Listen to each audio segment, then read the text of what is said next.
जैसा कि आप सभी लोगों को पता होगा कि आप लोग का मंथली टेस्ट चल रहा है और आप लोग के लिए आज मैं लेकर आया हूं होम साइंस का सीधे-सीधे क्वेश्चन पेपर।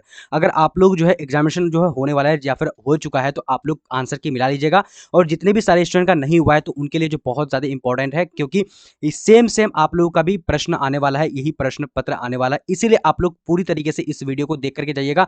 यहाँ पर मैं आप लोग के लिए जो है मंथली टेस्ट का जो है होम साइंस का क्वेश्चन पेपर आप लोगों के सामने में लेकर आया हूँ। जैसा कि यहाँ पर आप लोग देख पा रहे होंगे, बिल्कुल सीधे-सीधे वही क्वेश्चन पेपर जो कि आप लोग के एग्जामिनेशन में आने वाला है। तो आप लोग क्या करना, इसका जो है यानी आप लोग आंसर की जो है लिख लेना, एक-एक क्वेश्चन को लिख लेना, क्योंकि यहाँ से आप लोगों को क्या करेगा, वही यही वाला क्वेश्चन आएगा जो आप यहाँ पर से पढ़ के जाओगे। तो चलिए बिना टाइम वेस्ट करते हुए शुरू करते हैं। और आप लोग क्या करना, इससे पहले जो अगर कंप्लीट तैयारी करना चाहते हैं क्लास 12 की सब्जेक्टिव ऑब्जेक्टिव की, तो आप लोग जो क्या करना कि इस चैनल को सब्सक्राइब करके बेल आइकन को प्रेस कर लेना, ताकि यहाँ पर जितने भी सारे नोटिफिकेशन मिले और आप लोग अच्छी तैयारी को कर पाएँ। तो देखो आज का ना क्वेश्चन पेपर थोड़ा-सा एक स्टूडेंट मुझे भेजा था, जो काफ़ी जो है खराब जो है क्वालिटी है, लेकिन देखो मैं आप लोग को पूरा अच्छे तरीके से एक-एक क्वेश्चन को मैं समझा दूँगा, सुना दूँगा, ठीक है? और आंसर भी आप लोग को मैं लिखा दूँगा। देखो सबसे पहला यहाँ पर आप लोग को आप लोग देख पा रहे हैं या फिर नहीं शायद मैं, लेकिन बता रहा हूँ आप लोग को। सबसे बड़ी जो अंतःस्रावी ग्रंथि कौन-सी है? तो यहाँ पर कौन-सा आंसर हो जाएगा? आप लोग को यहाँ पर फटाफट से जवाब देना है। तो यहाँ पर देखो ये क्या है? अमाशय है और विरसन है, अंडाशय और ये क्या है कि यानी थायराइड है, ठीक है? तो यहाँ पर देखो हमारा सबसे बड़ा जो है क्या कि यानी पैनक्रियाज अमाशय, जो हमारा अमाशय जो है सबसे बड़ी ग्रंथि हो जाएगा, ठीक है? राइट आंसर की बात करते हैं तो यहाँ पर ए नंबर हो जाएगा, ठीक है? चलो अब दूसरा नंबर देखते हैं। दूसरा नंबर हमारे पास स्क्रीन पे आ चुकी है। क्या बोला जा रहा है यहाँ पर, आप लोगों को देखते हुए चलना है। देखो आप लोगों को थोड़ा-सा अगर क्वालिटी कम मिल रही होगी तो बट आज थोड़ा-सा बर्दाश्त कर लीजिए, ठीक है? देखो यहाँ पर दूसरा क्वेश्चन देखो कह रहा है कि मानव शरीर में कितने प्रकार की जो है ग्रंथियाँ होती है? तो मानव शरीर में कितने प्रकार की जो ग्रंथियाँ होती है, तो वो 3 प्रकार की ग्रंथियाँ होती है। करेक्ट आंसर की बात करेंगे तो हमारे पास यहाँ पर बी नंबर राइट आंसर हो जाएगा, ठीक है? चलो अगला क्वेश्चन यहाँ पर देखेंगे स्क्रीन पर क्या बोला जा रहा है, फटाफट से आप लोग को देखना है। क्वेश्चन नंबर 3 है। तो 3 नंबर देखिए, निम्न में से कौन सी अंतःस्रावी ग्रंथि नहीं है? तो अंतःस्रावी ग्रंथि कौन सी नहीं है? देखो विरसन, विरसन जो है अंतःस्रावी ग्रंथि है, ठीक है? अंडाशय भी है, अधिवृक्क है, लेकिन पसीना की ग्रंथि, पसीना की ग्रंथि जो अंतःस्रावी ग्रंथि हमारा नहीं होगा। करेक्ट करेक्ट आंसर की बात करते हैं तो यह वाला ये हो जाएगा हमारे पास, ठीक है? जी, देखो यहाँ पर ये सारे पसीना भी जो है क्या कि अंतःस्रावी यानी विरसन, विरसन जो है हमारा क्या होगा, राइट आंसर क्या होगा, सी नंबर करेक्ट आंसर विरसन हो जाएगा। थोड़ा-सा दिखता कम होगा, लेकिन आप लोगों को क्या करना है, देखने से मतलब क्या, सुन तो रहे हैं ना, सुन लीजिए आप लोग और बाकी नोट करके ले लीजिए आप लोग, ठीक है? कॉपी में नोट कर लीजिएगा ताकि आप लोगों को जो है ये सारा जो पूछा जाएगा तो आप लोग यहाँ पर लिख करके आ जाओगे, ठीक है? आज मैं भी तो बहुत परेशानी के साथ मैं बता रहा हूँ आप लोगों को। अगला देखो, सबसे आम क्या है कि अंतःस्रावी विकार है, सबसे आम जो स्रावी है वो कौन-सा होगा? तो अब यहाँ पर देखो ग्रोथ जो है क्या होगा, राइट आंसर की बात करें डी नंबर। सबसे आम क्या होगा कि अंतःस्रावी जो ग्रोथ है, ग्रोथ सब में होती है, सब में जो है ग्रोथ होती है यानी, ठीक है? वृद्धि सब में होती है, बाकी मधुमेह हो गया, ये सारा हो गया, तो ये जो है यानी किसी-किसी में होता है, बाकी वृद्धि सब में होती है। तो आम विकार हो जाएगा, राइट आंसर डी नंबर। अगला देखते हैं, निम्न में से कौन-सा हार्मोन का कार्य है? तो हार्मोन का कार्य क्या है? वृद्धि भी बढ़ाना, प्रजनन करना, उसकी मरम्मत करना। तो इनमें से सभी राइट आंसर की बात करेंगे तो डी नंबर हमारे पास करेक्ट आंसर हो जाएगा, ठीक है? चलो अगला देखते हैं। क्वेश्चन नंबर हमारे पास यहाँ पर आ चुकी है, क्या बोले, निम्न में से कौन-सा हार्मोन नहीं है? तो यहाँ पर हार्मोन कौन-सा नहीं है? देखो एस्ट्रोजन ये भी हार्मोन है, इंसुलिन हार्मोन है, उसका टेस्टोस्टेरोन ये भी हार्मोन है। तो देखो इनमें से कोई नहीं यहाँ पर दिया हुआ है, तो इनमें से सभी होना चाहिए मेरे ख्याल से। इनमें से क्या होगा, सभी होना चाहिए, तभी आंसर इसका सही मिलेगा, ठीक है? तो इनमें से सभी जो है क्या है कि हार्मोन ही हो जाएगा, ठीक है? यहाँ पर पूछा गया कि नहीं है, तो यहाँ पर गलत दे दिया है, मुझे टाइप लगता है गलत हो गया। अगला देखो, कौन-सा हार्मोन पुरुष और महिला दोनों में समान होता है? तो पुरुष और महिला दोनों में समान कौन-सा होता है? देखो यहाँ पर राइट आंसर की बात करेंगे तो टेस्टोस्टेरोन क्या होता है कि दोनों में जो है, महिला और पुरुष में दोनों में समान होता है। तो यहाँ पर करेक्ट आंसर की बात करते हैं ए नंबर। और यहाँ एस्ट्रोजन ये गर्ल्स का क्या है कि सेक्स हार्मोन है, और ये टेस्टोस्टेरोन जो है ये दोनों गर्ल्स और बॉयज़ का दोनों का है, और प्रोटेस्टेरोन है ये भी जो है अलग हार्मोन है, ठीक है? तो हमारे पास राइट आंसर की बात करें तो यहाँ पर ए नंबर हो जाएगा, ठीक है? अगला देखते हैं। क्वेश्चन नंबर हमारा यहाँ पर इस कितना खराब दिख रहा है, बट कोई बात नहीं यार, आप लोगों को तो आज तो झेलना ही पड़ेगा, है ना? अब देखो, निम्न में से कौन सा पर्यावरण प्रदूषण का यानी मानव निर्मित कारण है? तो मानव के द्वारा कौन सा प्रदूषण फैलता है? अब यहाँ देखो, धूल भरी आंधी, परिवहन, या फिर जंगली आग, या फिर क्या होगा, नहीं ज्वालामुखी गतिविधि। तो यहाँ पर जो परिवहन जो है क्या है, परिवहन राइट आंसर बी नंबर होगा। परिवहन क्या कौन यानी निर्मित करता है? तो मानव निर्मित करता है। अगला देखते हैं, क्या किस प्रकार की प्रदूषण पर्यावरण के बारे में सबसे यानी अधिक परिचित करता है? तो किस प्रकार की प्रदूषण जो है सबसे अधिक परिचित करता है? तो वायु है, भूमि है, या फिर क्या होगा? जो फटाफट से बोलेगा। तो प्रभावित करती है, परिचित नहीं है, प्रभावित। सबसे ज्यादा जो पर्यावरण को सबसे अधिक जो प्रभावित करती है तो एयर पोल्यूशन, क्या होगा? एयर करती है। करेक्ट आंसर की बात करते हैं ए नंबर, सबसे ज्यादा हवा जो है ये हमको सबसे ज्यादा प्रभावित करती है। ठीक है, अगला देखेंगे। ठीक है, क्योंकि यहाँ पर प्रदूषण पर्यावरण से सबसे अधिक, पर्यावरण को कौन? वायु ही करती है। अगला 10 नंबर देखिए क्या बोल रहा है, वायु प्रदूषण से कौन सी बीमारी नहीं होती है? तो वायु प्रदूषण से कौन सी बीमारी, गठिया की बीमारी जो वायु प्रदूषण से नहीं होती है। तो हमारे पास करेक्ट आंसर क्या होगा? तो बी नंबर राइट आंसर होगा। अब यहाँ पर क्या लिखा हुआ है? यानी बाइकाइटिस, उसके अस्थमा और एलर्जी, ये तीनों बीमारी वायु प्रदूषण से होती है, इन गठिया नहीं होती है। ठीक है, लिख लो आप लोग, लिख लो।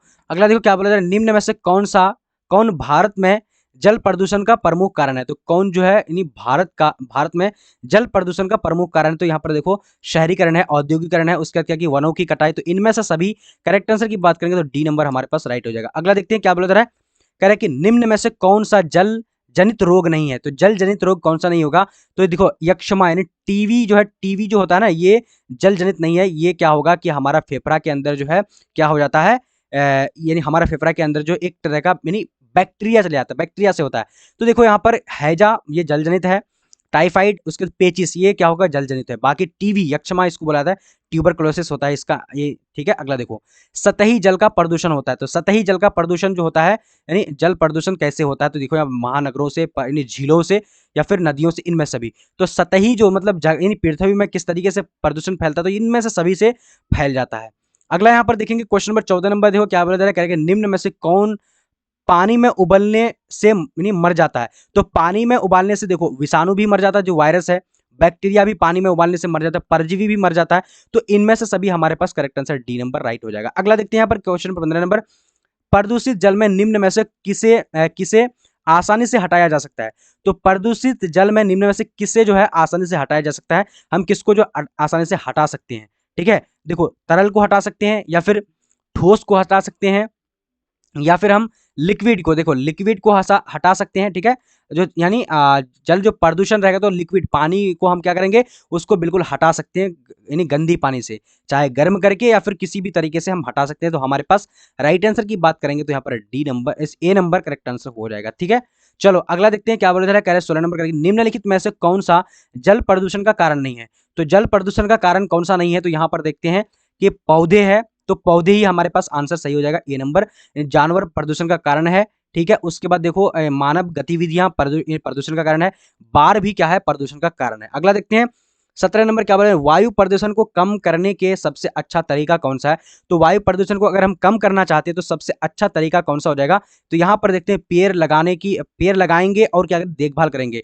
तो ये वाली बात सही हो जाएगा। दूसरा देखो क्या कह रहा है कि यानी क्या है, अरे यार लगाएं क्या है, नॉट, देखो अब थोड़ा सा पढ़ा नहीं जा रहा, लेकिन इनमें सभी हो जाएगा। सार्वजनिक परिवहन का उपयोग, बिल्कुल सार्वजनिक परिवहन का अगर उपयोग करेंगे तो यहाँ पर कम हो जाएगा। राइट आंसर की बात करेंगे तो डी नंबर हमारा करेक्ट आंसर हो जाएगा।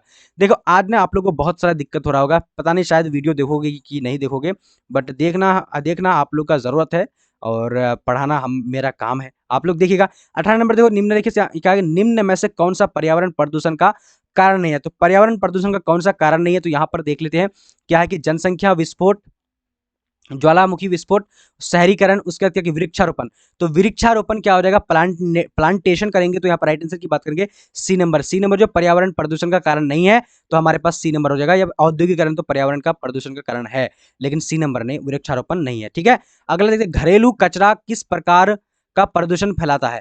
तो घरेलू कचरा जो है यानी जल प्रदूषण, वायु प्रदूषण और भूमि प्रदूषण, बिल्कुल इनमें से सभी करेक्ट आंसर डी नंबर हो जाएगा। अब अगला देखेंगे क्वेश्चन नंबर हमारे पास 20 नंबर क्या बोल रहा है, जल शोधन यानी जल शुद्धिकरण करेंगे। ठीक है, कि सबसे जो प्रभावी घरेलू विधि कौन सी है? तो सबसे प्रभावी घरेलू विधि कौन सी हो जाएगा? नहीं क्या होगा? उबालना, गर्म करना, या फिर क्या होगा? करोड़ीकरण करना, या फिर निष्पादन, या फिर अस्कंदन। तो हमारे पास जो करेक्ट आंसर की बात करेंगे तो 20 नंबर का क्या होगा? तो 20 नंबर यानी क्या करेंगे? अगर हम जल को शुद्धिकरण करेंगे तो राइट आंसर हमारे पास, तो जल को बॉयलिंग करेंगे, बॉयल करके जो है जितना भी बैक्टीरिया होगा, जितना भी कीटाणु होगा, सब मर जाएगा। अगला देखते हैं यहाँ पर क्या बोला जा रहा है, प्रदूषण के कारण किस संसाधन की गुणवत्ता खराब नहीं होती? तो कौन सी गुणवत्ता खराब नहीं होती? तो देखो यहाँ पर राइट आंसर की बात करेंगे, प्रदूषण के कारण जो है यहाँ पर जो हमारा सूर्य जो है, सनलाइट जो है ये खराब नहीं होती, और बाकी देखो भूमि भी, लैंड भी खराब होती है। ठीक है, गुणवत्ता खराब होती आ रही है। उसके बाद हमारा जल भी और वायु भी यानी खराब होती है। अगला यहाँ पर देखते हैं क्वेश्चन नंबर हमारे पास 22 नंबर है, क्या बोला जरा देखो, दिखाई तो नहीं दे रहा है बट देखो आज मैं आप लोगों को पढ़ा रहा हूँ। वायु प्रदूषण के कारण होता है, तो वायु प्रदूषण से ग्लोबल वार्मिंग होता है या फिर श्वसन संबंधी समस्याएं होती है। देखो ग्लोबल वार्मिंग भी होती है, उसके बाद श्वसन संबंधी समस्या होती है। ज्यादातर बात करते हैं तो यहाँ पर राइट आंसर क्या, ग्लोबल वार्मिंग होती है। राइट आंसर हमारे पास ए नंबर हो जाएगा। ठीक है, देखो अगला देखते हैं क्वेश्चन हमारे पास क्या बोला जा रहा है, करेगी तेज शोर के संपर्क में आने से डैश परिणाम हो सकता है। अगर ज्यादा तेज अगर शोर करेगा तो क्या होगा उससे, देखो उच्च रक्तदाब हो जाएगा, प्रेशर आ जाएगा, हाई ब्लड प्रेशर, ठीक है, तनाव भी होगा, नींद कमी, नींद में परेशानी, तो इनमें से सभी हो जाएगा। तो राइट आंसर हमारे पास डी नंबर हो जाएगा 23 नंबर का। अब अगला 24 नंबर देखते हैं क्या बोला जा रहा है, अपशिष्ट निपटान का सबसे महंगा रूप कौन सा है। देखो अपशिष्ट पदार्थ का हम सबसे महंगा रूप कौन सा है, देखो अपशिष्ट पदार्थ का अगर हम खाद बनाएंगे तो क्या हो जाएगा हमारे पास, सबसे अच्छा हो जाएगा। ठीक है, या फिर इन्हीं क्या होगा, कूड़ा जलाना, या फिर क्या होगा लैंडफिल, या फिर क्या हो जाएगा पुनर्चक्रण। देखो अपशिष्ट अगर पदार्थ है उसका हम क्या करेंगे कि महंगा रूप जो हो जाएगा, यानी महंगा रूप कौन सा हो जाएगा, तो खाद बनाएंगे तो महंगा रूप हो जाएगा क्या, अपशिष्ट। देखो तो इसमें देखो इसमें मेरे ख्याल से पुनर्चक्रण तो अपशिष्ट, देखो खाद ही बनाना होगा शायद मेरे ख्याल से। देखो इसमें थोड़ा सा पुनर्चक्रण भी हो सकता है। देखो 24 नंबर में ना अभी छोड़ दो, थोड़ा सा कंफ्यूजन है, मैं कमेंट से पिन कर दूंगा। अगला देखिए, निम्न में से कौन सा प्रदूषित वायु के शुद्धिकरण का प्राकृतिक तरीका है। तो यहाँ पर देखो वायु को अगर हम शुद्धिकरण करेंगे तो कैसे कर सकते हैं, तो राइट आंसर यहाँ पर क्या होगा, वर्षा भी, ये भी होगा, धूप, उसके बाद पेड़ पौधे, उसके बाद क्या होगा हमारा इनमें से सभी। तो इनमें से सभी जो है हम वायु को हम जो है शुद्ध कर सकते हैं, वायु प्रदूषण को। ठीक है, अगला देख सकते हैं क्वेश्चन नंबर क्या है 26 नंबर, घर के आप अंदर वायु प्रदूषण का मुख्य कारण कौन सा। तो घर के अंदर जो वायु प्रदूषण हमारा होता है तो लकड़ी का ईंधन, देखो जब हम घर में जो लकड़ी का ईंधन जलाते हैं या फिर कोई जलाते हैं तो धुआं होता है, उससे प्रदूषण फैलता है हमारा, है ना। अगला क्वेश्चन देखते हैं क्या बोला, निम्न में से शुद्ध जल का प्राकृतिक स्रोत कौन सा है। तो शुद्ध जल का प्राकृतिक स्रोत कौन सा हो जाएगा, तो ये वर्षा में जो शुद्ध जल जो है वर्षा होती है। आप लोग कभी जो यानी पानी पीना, जो आप मिनरल वाटर है, जैसे कि आप लोग क्या यानी जो यानी खरीदा जाता है वो वाला पानी पीना और वर्षा वाला पानी पीना बिल्कुल सेम लगेगा। ठीक है, मैं पीता हूँ वर्षा का पानी, मैं पीता हूँ, बहुत अच्छा लगता है। देखो वाहनों के लिए सबसे कम प्रदूषण जो फैलने वाला ईंधन कौन सा, तो वाहनों के लिए सबसे कम, देखो संपीड़ित गैस, देखो सीएनजी का यूज करेंगे तो क्या होगा, वाहनों में सीएनजी गैस का जो प्रदूषण नहीं फैलेगा। तो ये वाला ऑप्शन ए नंबर ही सही हो जाएगा। बाकी देखो पेट्रोल से तो फैलता है, पेट्रोल से, डीजल से भी फैलता है, इनमें से तो इन सभी से फैलता है। ठीक है, अगला क्वेश्चन देखते हैं, क्वेश्चन नंबर 29 नंबर, क्या बोला जा रहा है, ग्लोबल वार्मिंग के लिए मुख्य रूप से कौन सी गैस जिम्मेदार है। तो यहाँ पर कौन सी गैस जिम्मेदार है ग्लोबल वार्मिंग के लिए, देखो क्या होगा, कार्बन मोनोऑक्साइड, कार्बन मोनो यानी इसको बोला जाता है CN3।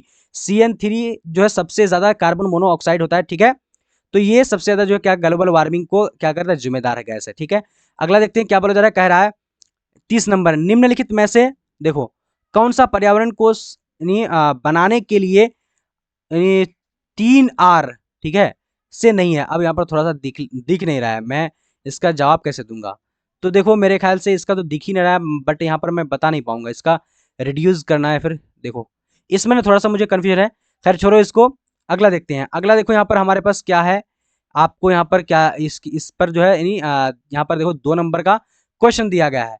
इस पर जो है आप लोगों को जो है कम से कम टिप्पणी लिखना है, किन्हीं 5 टिप्पणी लिखा है। ठीक है, 10 तक यानी 1 से लेकर 10 तक जो है इन्हीं 5 का टिप्पणी करना है। देखो प्रदूषण के बारे में यानी इसको क्या करना है कि एक लेख की तरह लिखना है, लेख की तरह। ठीक है, या फिर स्वच्छता, उसके बाद हार्मोन, प्रदूषक, वनों की कटाई, उसके अपशिष्ट निपटान, अंतःस्रावी ग्रंथि, उसके बाद क्या है सतही वन, उसके बाद हमारे पास क्या है कि मृदा प्रदूषण, जल यानी शुद्ध जल, इनमें से 5 में किसी के बारे में लेख लिखना है। उसके बाद देखते हैं यहाँ पर हमारे पास 3 नंबर या क्वेश्चन, 5 नंबर या क्वेश्चन, देखो मृदा प्रदूषण को यानी क्या कि मृदा प्रदूषण को नियंत्रित करने के लिए कुछ उपाय सुझाएं। तो मृदा प्रदूषण को किस तरह हम लोग नियंत्रित कर सकते हैं, अंतःस्रावी ग्रंथि के नाम लिखे, तो अंतःस्रावी ग्रंथि का नाम लिखना है। ठीक है, हार्मोन का कार्य क्या होता है, तो हार्मोन का कार्य क्या होता है ये भी लिखना है। ग्रामीण स्वच्छता में सुधार के लिए कुछ उपाय को सुझाएं। तो ग्रामीण जो स्वच्छता के लिए, ग्रामीण में कैसे स्वच्छता हम लोग कर सकते हैं, ग्रामीण क्षेत्रों में क्या है कि पर्यावरणीय समस्या क्या है। भाई साहब आज मैंने आप लोग पता नहीं कैसे जो है मेरा आंख आज काम कर गया, ये सब मैं दिखा दिया आप लोगों को। ठीक है, तो देखो इतना आज समझो कि एक महान काम कर लिया मैं अपने आप में, ये ठानता हूँ। ठीक है, लेकिन अगर आप लोग किसी तरह वीडियो अगर देख लिए हैं तो इसको शेयर भी कर देना, बाकी अगर आप लोग के पास कोई अच्छा वाला क्वेश्चन पेपर है तो आप लोग मेरे 7903288689 पर मुझे जो है व्हाट्सअप में दे सकते हैं। और आप लोग जो है कंप्लीटली तैयारी करना चाहते हैं सभी सब्जेक्ट का, तो आप लोग जो इस चैनल को सब्सक्राइब जरूर कर लेना। तो आज का वीडियो इतना ही तक, और फिर मिलेंगे अगले लाइव सेशन में। तब तक के लिए जय हिंद।